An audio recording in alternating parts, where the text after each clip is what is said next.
edge rushers. Yep. I have a 10 through 6. My 10 is Gabe Murphy. My 9 is Adisa Isaac. My 8 is Marshawn Nealon. My 7 is Jono Ellis. And my 6 is Chris Braswell. What?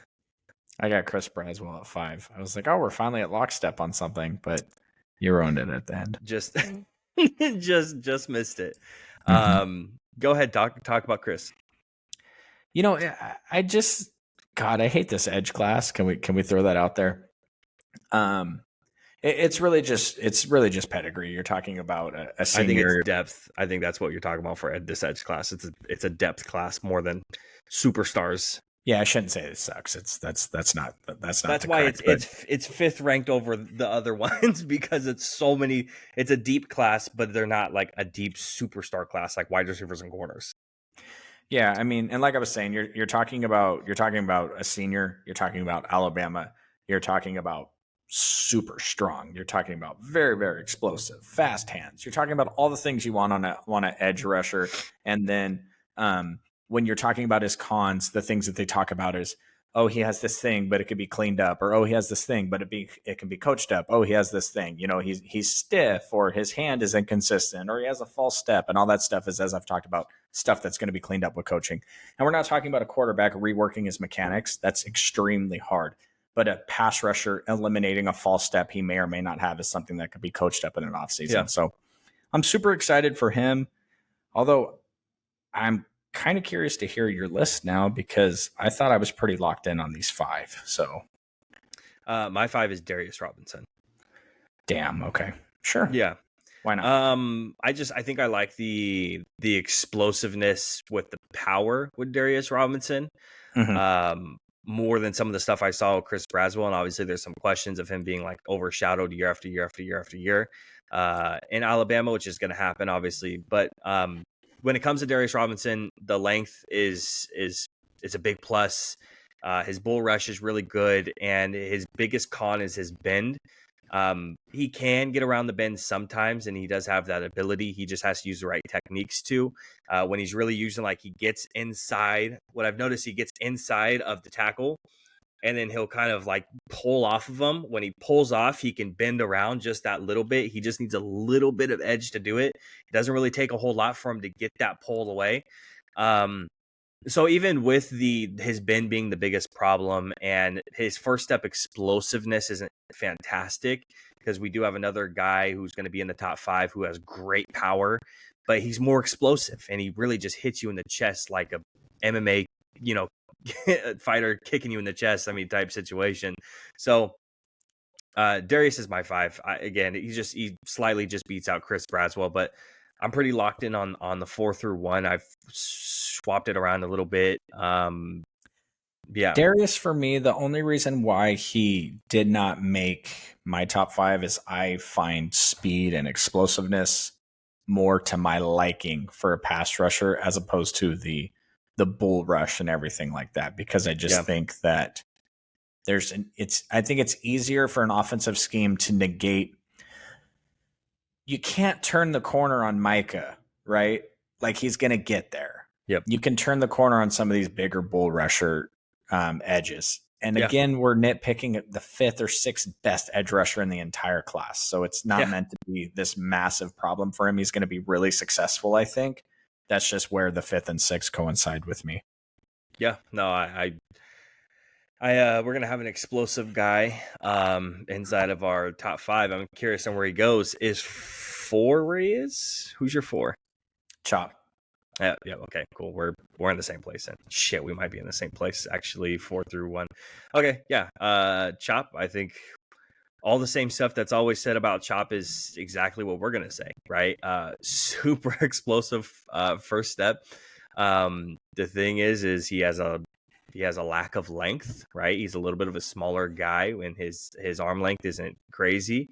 He doesn't have a lot of counters and doesn't have a lot of moves. He relies on that first step explosiveness a lot. And with him being a superior athlete to a lot of the guys in college, obviously he's an NFL potentially first round caliber type athlete. He's going to beat a lot of guys on that athleticism, and he relied on it a lot. So he's not really a technician with any of his moves. And anytime he does a first move, he doesn't counter it. He doesn't have a second move. He doesn't have a move to beat whatever the offensive tackle is doing to him. So he gets locked up, and he's not going to be a presence in the run defense. I think that's just where he's at right now. But the potential of Chop is sky high if you can coach him up a little bit. How do you see everything you just mentioned is coaching? Hand placement, false steps, things like that. Right? If he 8, if he can get coached up, and he's climbed, you know what I'm saying? The combine did wonders for him. I'm not going to lie. And I told myself I wasn't going to put anybody up because of combine. I told myself I wasn't going to do that this year, but it's hard to ignore the just absolute explosive nature of him as a player. And when you're talking about edge rushers, I'll take the guy who has all the tools, and he needs the coaching. He needs the technical ability. I'll take that every day of the week. Yeah. Now we'll see how this goes. Who you got at 3? I think 3 through 1 could be. There's an argument for every single one. My 3 is a lot of people's 1s, and it's Dallas Turner. Okay. I text you after the I was watching a little bit of the film. It wasn't right after. I think I texted you and then got in my car. So I think I was watching the film the night before and then it popped in my head. So I texted you. So what's the deal with Dallas Turner? He's has really good arm length, really good change of direction, and he's a true outside 3-4 linebacker that I think has some ability in the coverage game that he shouldn't just be relegated to just the pass rushing, right? We see TJ Watt drop in coverage every once in a while, and it's something that you go, oh shit, yeah, he dropped in coverage, he wasn't rushing. So he has good speed too, and he's explosive. But I like 2 and 1 more than Turner. The hands are fast.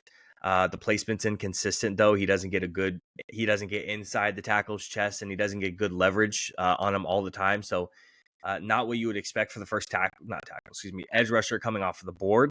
But again, it's that potential that's going to fly him up and make him go, first off the board for edge rushers, potentially to, the Falcons or the Bears or whoever's inside that top 10, selecting the first defensive player off the board. So I get it.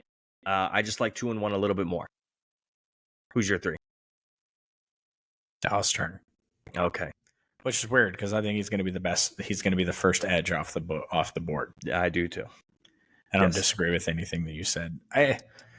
It just really comes down to like you put on Jared Verse and you put on Dallas Turner, and you're looking at Jared Verse and you're like, holy fuck, that man is powerful. He's strong. He's dominant. He's just like, rawr, you know what I mean? And then you look at Dallas Turner and it's like, how you see an edge rusher like rush, come at the offensive lineman, and he's kind of like dancing, like trying to find out, like Dallas Turner to me needs to be a little bit more consistent with his violence, I guess.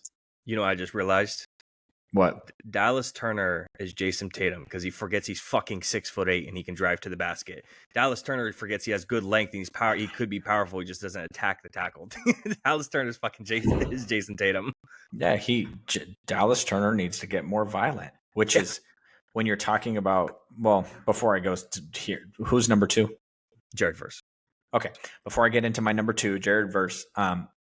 Every draft pile out violent.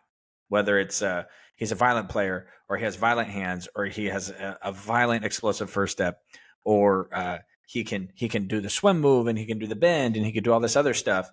And then you talk about him as his cons, and I think I was looking at PFF, and they were like, he doesn't rush the passer. He's not as strong from a stand up stance versus his hand in the dirt. I'm like, okay, so put your fucking hand in the dirt. And his lateral movement is a little stiff. I'm like, okay, we're talking about an edge rusher that's being taught every play to get downhill, and he's uncomfortable moving laterally. Coaching. Like, to me, I don't know. I guess the Dallas Turner stuff, maybe it's Alabama. Maybe that's what it is. But I think Jared Verse is clearly in front of him. I think, and I know you don't like comps very much either. And can only give comps out to especially when guys they're I NBA watch. players. I don't like to give comps out very often either. But when I do, it's going to be people that I watch very often, and somebody I watch very, very, very often. And I think Jared Verse is going to have a very, very, very long career like this man. He reminds me a lot of, and you might not like it, he reminds me a lot of DeMarcus Lawrence. He's powerful. I think he could be impactful in the run game. I don't think we're going to see Jared Verse as like a double digit sack guy every single year. I don't think that's going to be something that's going to be in his cards all of the time, but I think it's going to be a guy who's going to impact the running game in the most important and crucial times. And I also think he's still going to go ahead and he's going to pick up a lot of those sacks as well. So he could be a double digit sack guy early in his career, but I think he's going to go ahead and wane it down a little bit later on, kind of like a D-Law. But I really like him. I really like Jared Verse. Everything, we were already talking about, powerful speed to power moves. He's, especially when he gets his hands inside of you, it's, he can almost drive that tackle into the quarterback just directly, just tackle both of them. Fuck it. I agree 100% on the D-Law. I was thinking D-Law from New York, but yeah, I'm 100%. And I know D-Law, I know Dexter, he gets kicked inside a lot, and I don't exactly think that's where Jared Verse is going to be super successful at, but just the violence of the player and the way they play the position. I think that there's going to be a team that looks up at the board and Jared Verse is sitting there and they're like, oh, okay, like we have this need at corner, or we have this need at offensive tackle. But no, yeah, come on down. And then we're going to do this thing next year. We're like, well, how the hell did Jared Verse fall to 19 or 23 or whatever the case may be, Yeah. And I know you probably wouldn't be super excited to see the Cowboys take a defensive lineman, but I mean, when talent falls to you, it's just one of those things you kind of got to take what you're given there. So yeah, I'm glad this shook out this way, because I don't think a lot of people have this guy at number one. And I think this is one of these things where, just like we had Rome at number 2 in the wide receiver rankings, I think a lot of people are going to be kind of like, what the hell do you mean Latu at number 1? But suck it. Yep. Laiatu Latu, number 1. I don't care what people say about, his athleticism is fine, he's okay. It's like, you could say whatever the hell you want, but the testing proves that he's a good athlete. He's not just like an okay athlete. He's not just always fine. He's a good athlete, better than a lot of people thought he was going to end up testing as, especially with some of his cone drills and he's a lot better than, his arm length is like, his length is okay, sure, congratulations. But you know what he does to adequately make up for that? His hand placement, what he does with his hands, what he does with his body. He's a technician with how he plays the defensive end position. And I think he could be successful in a 4-3 or a 3-4, not standing up exactly, but I think wherever you put him, he's going to be fine. I think he's a scheme transcendent type player because he's so quick with everything he does. I don't know if you have. I don't know if you saw the interview with him getting interviewed, and when guys are usually asked, what are your moves? What do you do on the defensive line? A lot of the guys don't give out their moves, right? Latu just laid it all out. He's like, listen, here's what I do. I do this or I do this. If this doesn't work, then I'll do this and this. Because he knows he has so many first moves that if that first move doesn't work, his counter, something's going to work, because he knows with the type of tackles that he's playing against, he does his film, he does his research, that if that first move isn't going to work, okay, how does the tackle usually counter that? And I'm going to counter that move, and I'm going to keep that in my back pocket constantly, because he does it all. He's not going to show up a ton in the run game, sure.